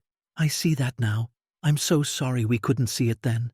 They talked for 2 hours. Sarah told her about the last 6 years, about struggling with debt, yes, but also about the guilt, the shame of how they'd treated their parents, how many times she'd wanted to call but pride had stopped her, how she'd told her own children about their grandparents and had to explain why they didn't talk anymore, and how, when she saw her parents on television choosing to give away a fortune to help strangers, she finally understood what integrity actually meant. David called next. His conversation was shorter, more restrained. He was a man who didn't show emotion easily, but even he couldn't hide the crack in his voice when he said, "You could have kept even a fraction of that money and been set for life. And you gave it all away. That's who you are. And I forgot that. I'm sorry I forgot that." Michael was the hardest. He was the youngest, the most emotional. When he called, he was openly weeping. "I have kids, Dad," he said to Robert, "and I've been teaching them that money matters most. That success means having things, and then I see you on TV giving away more money than I'll ever see in 10 lifetimes because it wasn't yours, because it belonged to people who needed it. And I realized I've been teaching my boys the wrong thing. You tried to teach us the right thing, and we threw it back in your face." Robert's voice was gentle. "It's not too late, son. You can still teach them what matters." Michael was quiet for a moment. "Will you help me? Will you help me show them?" "Of course," Robert said. "We're still your parents. We never stopped being your parents." The family reunion happened on a Sunday afternoon 2 weeks later. Sarah, David, and Michael all drove to Montana. They met at Frank's house because the apartment was too small and too exposed to media attention. When Margaret opened Frank's door and saw her 3 children standing there, older than she remembered, lined with the same years she'd lived through, she broke down completely. Sarah caught her, held her, and they cried together on the porch while neighbors pretended not to watch. Inside, Frank had made coffee and laid out cookies. The grandchildren, some of them teenagers now, sat awkwardly in the living room. They barely knew these grandparents, but they'd seen them on television. And they were curious. The adults sat around Frank's dining table. For a long time, nobody spoke. The silence was heavy with 6 years of hurt and pride and stubbornness. Finally, David broke it. "We were wrong," he said simply. "About the land. About what you were trying to do. We made it about money when you were trying to make it about legacy." Margaret shook her head. "We were wrong too. We let our pride cost us our family. We should have found a way to make you understand instead of just shutting down." Sarah leaned forward. "Mum, when I saw you on the news, when I heard that you'd found $300 million and refused to keep any of it, I thought you were crazy." Her voice caught. "And then I thought about what I would have done, and I realized I would have kept it, or at least some of it. And that's when I knew the difference between us. You actually believe what you say. It's not just words for you." Robert spoke quietly. "It's not about being better than anyone. It's about making a choice. Every day you make choices about who you're going to be. And yes, we could have kept that money. We could have helped all of you, bought you houses, paid off debts, set up college funds for the grandkids. Then why didn't you? Michael asked, not accusatory, genuinely wanting to understand. Because it wasn't ours, Margaret said. And because if we'd taken it after spending 6 years telling you that principles matter more than profit, what would that have taught you? That we're hypocrites, that everyone has a price, that integrity is negotiable if the number gets high enough? Sarah nodded slowly. You were protecting something more valuable than money. You were protecting your word, your integrity, what you taught us when we were kids, even though we'd forgotten it. The conversation went on for hours, painful at times, honest, raw. The grandchildren drifted in and out, listening. One of Sarah's daughters, a girl of 15 named Emma, sat down next to Margaret. "Grandma?" she said quietly. "Yes, sweetheart. Are you really giving all that money to people you don't even know?" Margaret nodded. They're people who lost everything through no fault of their own. People who trusted a bank and were betrayed. People who deserve justice even if it's 42 years late. Emma was quiet, thinking. "That's really cool," she said finally. "At school, everyone's always talking about getting rich, having nice things. But you're famous for giving everything away. You're like the opposite of everyone else, and somehow that makes you more impressive." Margaret pulled her granddaughter close. "Being rich is easy if you're willing to do anything to get there. Being good is harder, but it's the only thing that lasts." By the time the sun set, something had shifted. Not completely. You couldn't heal 6 years of estrangement in one afternoon, but a foundation had been laid. Robert and Margaret's children weren't just reconciling out of obligation or guilt. They were reconciling because they finally understood what their parents had been trying to teach them all along. The work of finding victims began in earnest. Helen's team started with the list Thomas had made, 23 names. Some were easy to find, others seemed to have vanished. The first person they located was Evelyn Fletcher. She was 86 years old, living in a state-run nursing home in Great Falls, Montana. The fraud had stolen her husband's entire pension, $16,000 that was supposed to carry them through retirement. Instead, Evelyn had worked as a grocery store clerk until she was 78, then moved into the nursing home when she could no longer afford even a small apartment. Margaret and Robert went to visit her themselves. They walked into the sterile white room where Evelyn sat in a wheelchair by the window, staring out at the parking lot. She was small, fragile, her hands twisted with arthritis. Margaret pulled up a chair beside her.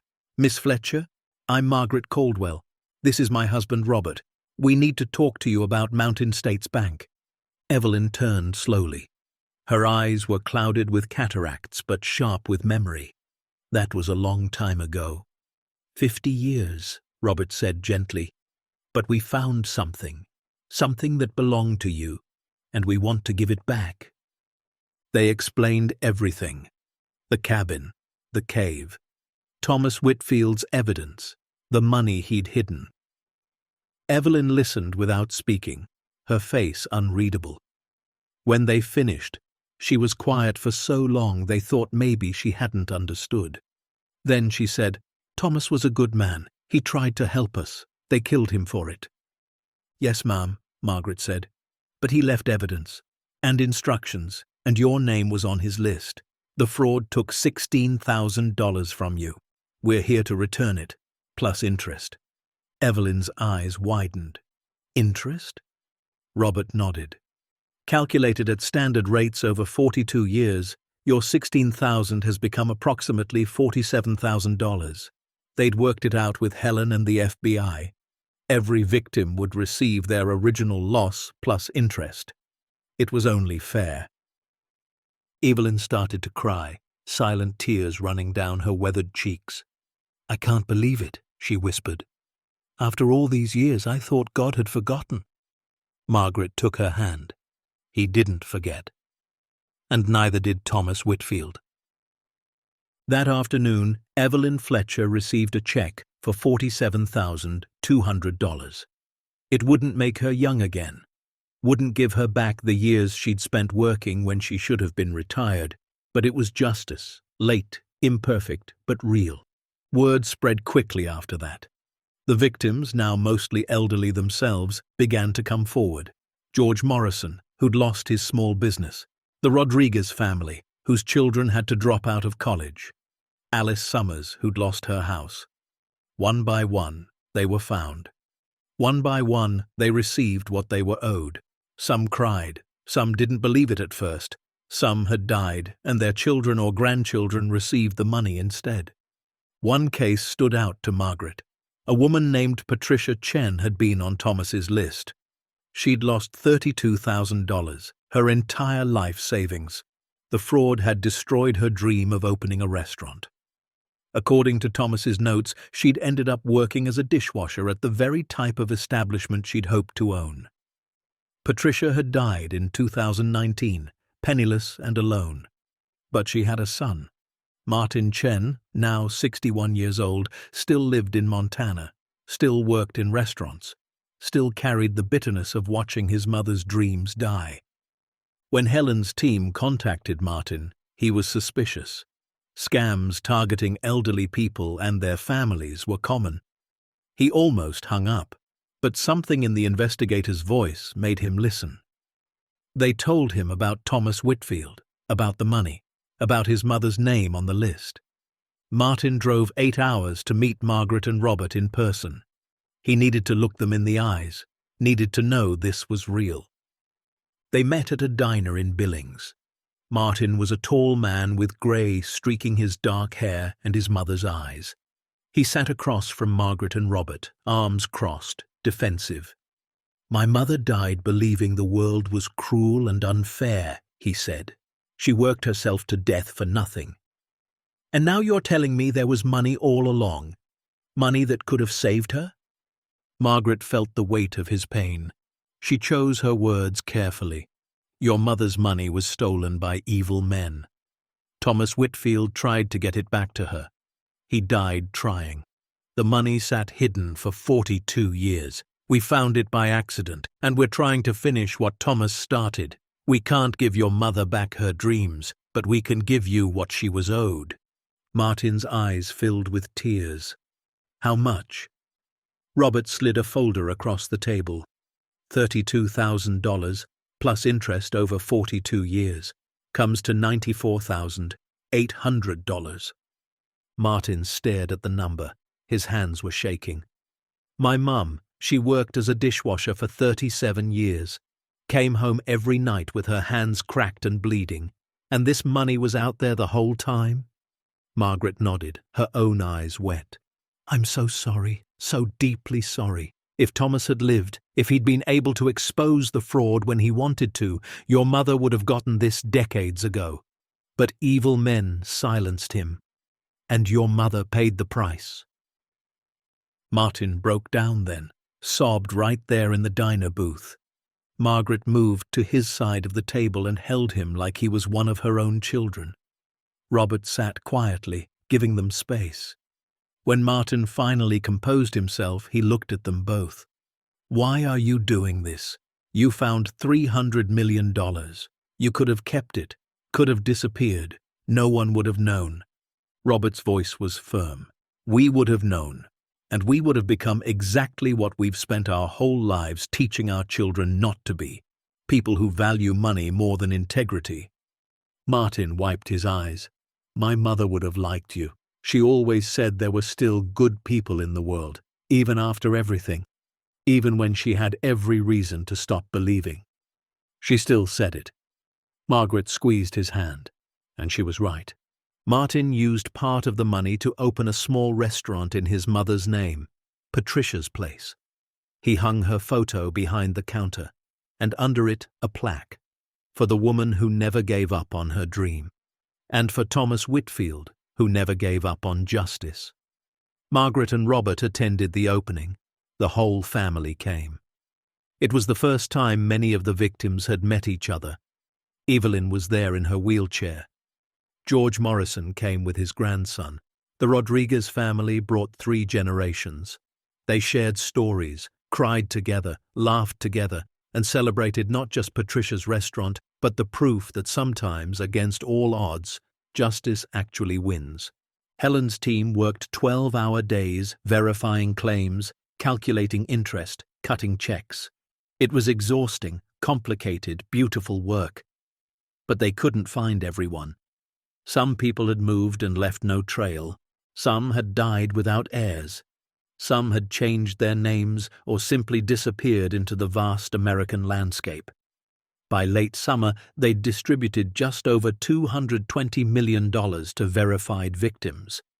That left approximately $75 million unclaimed. "What do we do with it?" Helen asked during a conference call. "We can't just keep looking forever." Margaret and Robert had been thinking about this. "We start a foundation," Margaret said, "for future victims of financial fraud, people who have nowhere else to turn." Helen was quiet for a moment. "That's perfect. That's exactly what Thomas would have wanted." But before the foundation could be established, they faced an unexpected challenge.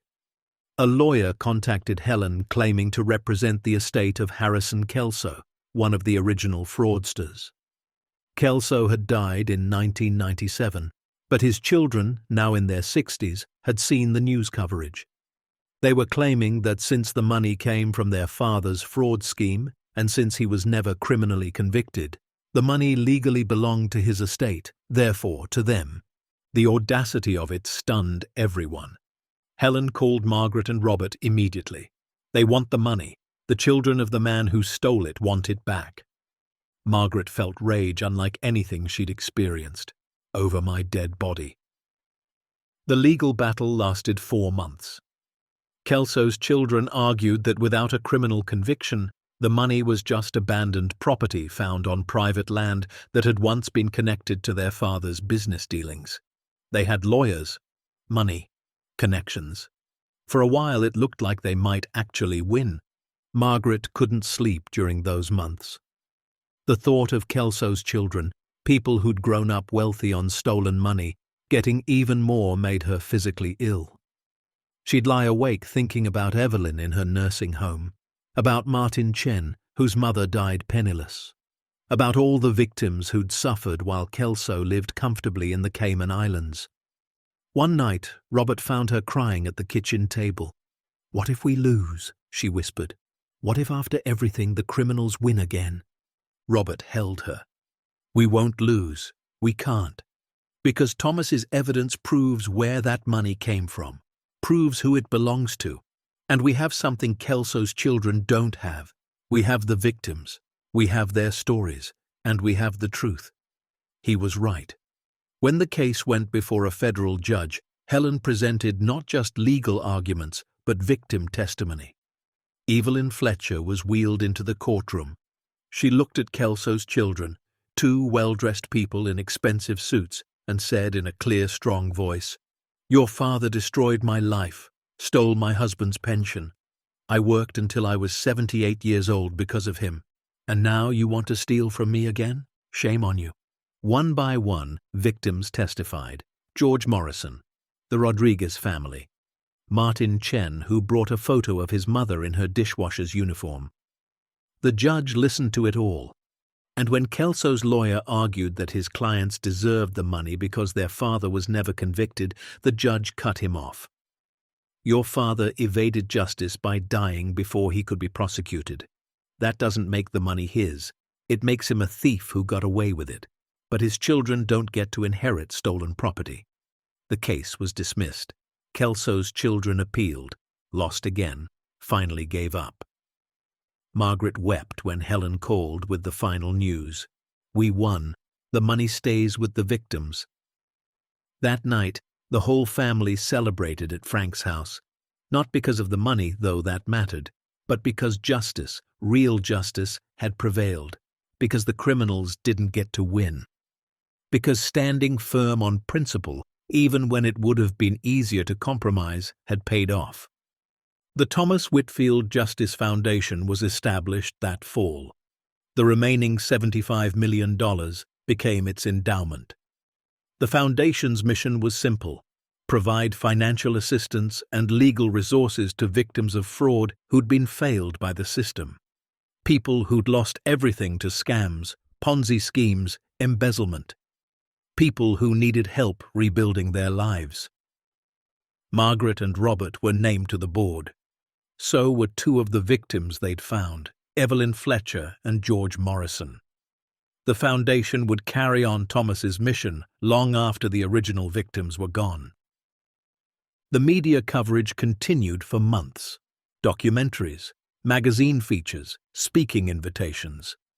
Margaret and Robert turned down most of them, but they accepted a few. They spoke at a business ethics conference in Chicago, at a law school in Boston, at a church in their hometown of Blue Hollow. Everywhere they went, the message was the same. Integrity isn't about what you do when people are watching. It's about what you do when no one would ever know. Their children came to one of these talks. It was at the University of Montana, a lecture hall packed with students. Margaret stood at the podium, nervous as she'd ever been. Robert sat in the front row. And in the third row, Sarah, David, and Michael sat with their families. Margaret told the story.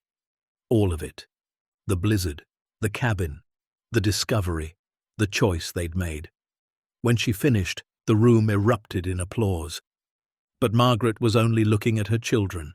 Sarah was crying, David was smiling, and Michael was clapping so hard his hands must have hurt.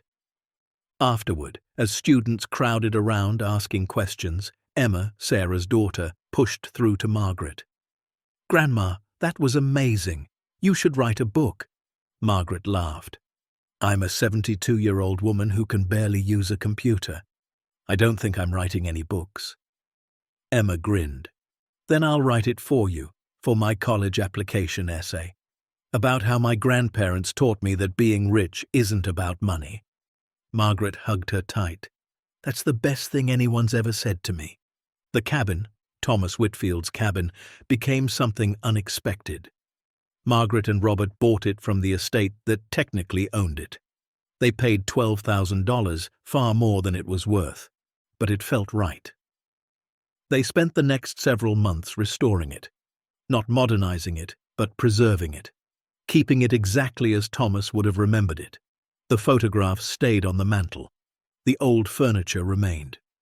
Even the dusty canned goods in the cabinet were left as they were, but they added something new. In the main room, they installed a small museum display.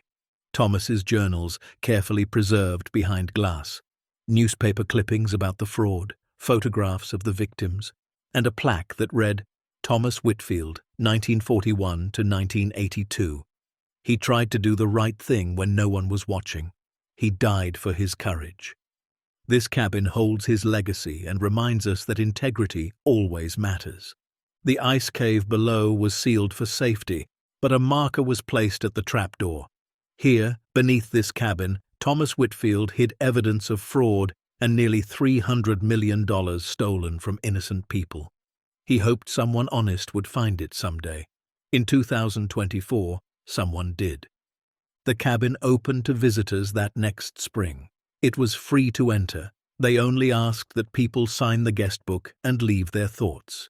Within 6 months, over 5,000 people had visited. Some came out of curiosity. Others came because they'd heard the story and wanted to see where it happened. Many came because they needed to be reminded that good people still existed. Margaret tried to be there most weekends, talking to visitors, answering questions. Robert would sit in the corner, reading Thomas's journals again and again, finding new details each time. One Saturday, a young couple came in with their daughter, maybe 10 years old. They walked around quietly, reading the displays. The little girl stopped in front of Thomas's photograph. She stared at it for a long time. Then she turned to Margaret. "Was he a superhero?" she asked. Margaret smiled. "No, sweetheart. Just a regular person who made a brave choice." The girl considered this. Can regular people be heroes? Margaret knelt down to her level. Regular people are the only real heroes, because we all have the same choice Thomas had. Do the easy thing or do the right thing. And every time we choose what's right, even when it's hard, we're being heroes. As the first anniversary of the discovery approached, Margaret and Robert gave one final interview. It was for a major news magazine. The reporter, a woman in her 40s who'd been following the story from the beginning, sat across from them in the cabin. "After a year of this being public, of your lives changing completely, do you have any regrets?" Robert looked at Margaret. Margaret looked back. They'd talked about this question, knew it would come. "No regrets," Robert said. "Not about returning the money?" The reporter pressed. "But you could have changed your children's lives, paid off their debts, set up your grandchildren for success. You chose strangers over your own family." "We chose principle," Margaret corrected gently, "and in doing that, we taught our family something more valuable than money. We taught them that what you believe matters, that integrity isn't negotiable. And you know what? It worked. Our children understand now in a way they never would have if we'd just paid off their bills." The reporter nodded. "What about the victims? Was it worth it for them?" Robert pulled out a letter. He kept it in his wallet now. It was from Evelyn Fletcher, handwritten in shaky script. "I want you to know what your honesty gave me. Not the money, though, that helps. You gave me proof that good people still exist. You gave me proof that Thomas didn't die for nothing. You gave me hope. And at 86 years old, hope is the most valuable thing in the world." Robert's voice was thick. Yes, it was worth it. The interview ended. The reporter packed up her equipment, but before she left, she turned back. "For what it's worth, you've changed how I think about money, about what really matters. I think you've changed how a lot of people think." Margaret smiled.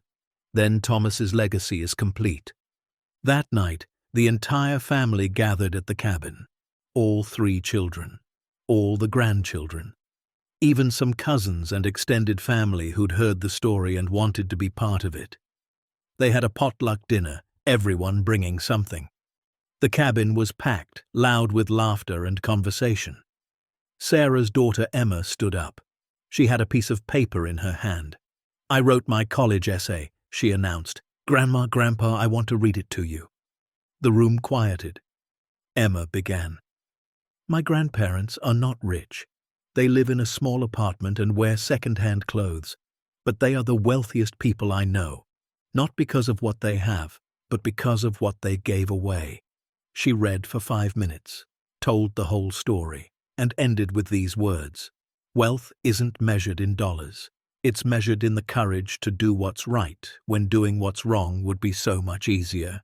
My grandparents taught me that, and it's a lesson I'll carry forever." There wasn't a dry eye in the cabin. Margaret couldn't speak, couldn't do anything but hug her granddaughter and cry. Robert stood and raised his glass of water. "To Thomas Whitfield," he said, "who started this mission, and to everyone here who'll carry it forward." They toasted. And in that moment, surrounded by family that had been lost and found again, Margaret understood something profound. They hadn't just returned stolen money. They'd returned something stolen from themselves, their purpose, their connection, their proof that the principles they'd held on to through years of loneliness and struggle actually meant something. Weeks turned to months. The media attention faded. Life returned to something resembling normal. Except it wasn't normal. It was better. Sarah called every Sunday. David stopped by the apartment twice a month to help with repairs. Michael brought the grandkids over for dinner regularly. The rift hadn't just been healed. It had been rebuilt stronger than before, because now it wasn't just based on blood. It was based on mutual respect, on shared values, on the knowledge that sometimes the hardest choices lead to the most important growth. The foundation thrived. In its first year, it helped 47 families who'd been victims of fraud, returned over $3 million, provided legal assistance in cases where people had nowhere else to turn. Evelyn Fletcher remained on the board until she passed away peacefully at 88. In her will, she left a letter to be read at the next board meeting. "You gave me back my faith in humanity," she'd written. Now I'm trusting you to give that gift to others. Keep fighting for people who can't fight for themselves. That's what Thomas would want. 2 years after the discovery, Robert had another heart attack. This one was more serious. He spent a week in the hospital. Margaret never left his side. Their children took turns sitting with them. And when Robert finally came home, weak but recovering, he found the apartment had been transformed. The kids had pooled their money, not millions, just what they could afford.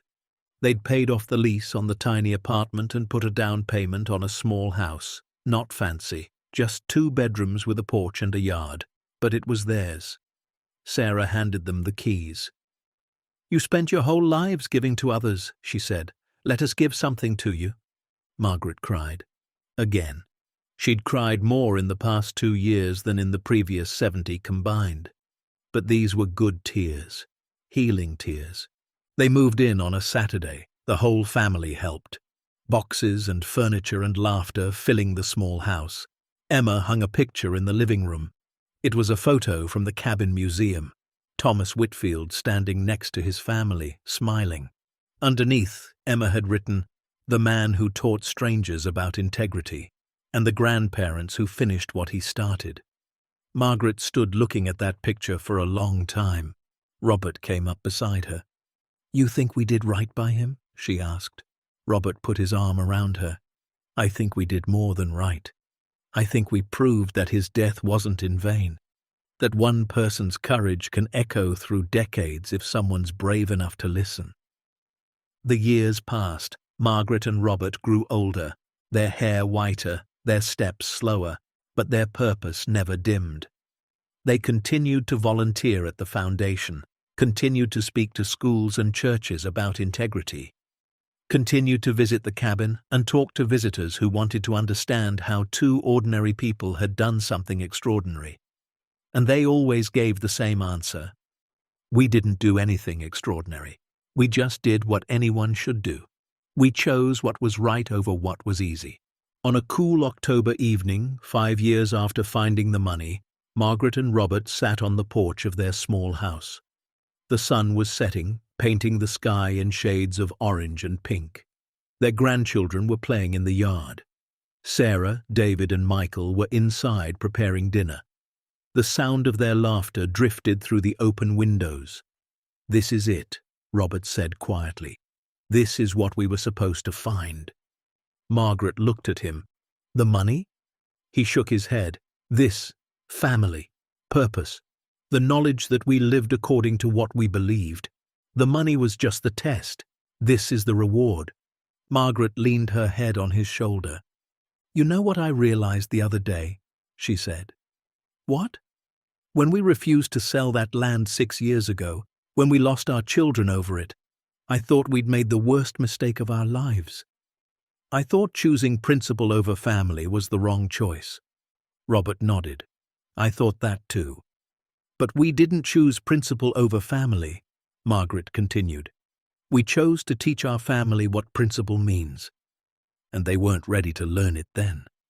But when we found that money, when we had the chance to prove that our beliefs weren't just words, that's when they finally understood.